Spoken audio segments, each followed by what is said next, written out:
Common indicators that ESRD patients can benefit from home health services. Hi, I'm Ken Banks, President of DirectMed Health Services. I would like to explain how our home health services can benefit your dialysis patients in conjunction with the already great services you provide to them by social workers, dietitians, nurses, nephrologists, and other staff at your dialysis clinic. Often, what patients are taught in the clinic is not what necessarily goes on in the privacy of the patient's home. That's where DirectMed Health Services comes in.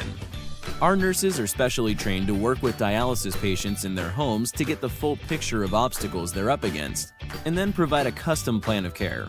Here are some ways that DirectMed can help.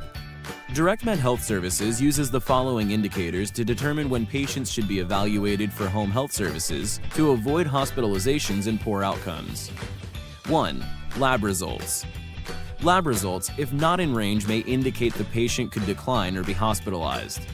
Typically, if the patient's lab results are out of range, this may have to do with poor medication management and/or nutrition monitoring.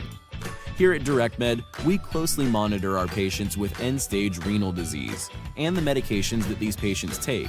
In addition, our renal dietitian on our advisory board has educated us by having the nurse go into the patient's kitchen to see what they're eating, how they're counting grams, and physically seeing what the patient is using to monitor their fluid intake. We find one-on-one visits on a weekly basis helps the patient become more compliant. Another indicator that should be evaluated is multiple hospitalizations. Depending on the reasons for the patient's hospitalization, DirectMed can work with the patient in their home to help prevent future hospitalizations. Decline of physical strength. This is a very good indicator the patient would benefit from home health services. If they use an assistive device, such as a wheelchair, walker, or cane, they should be considering physical therapy through our home health services. Also, end-stage renal disease patients typically have had physical therapy at one point, but are discharged due to their improved condition. The patient should periodically be evaluated for physical therapy if they are weak or having falls.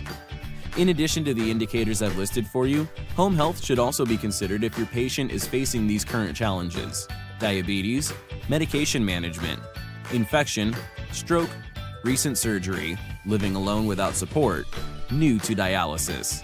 Thank you for taking the time to view this video. As always, please feel free to reach me directly at 312-590-1212.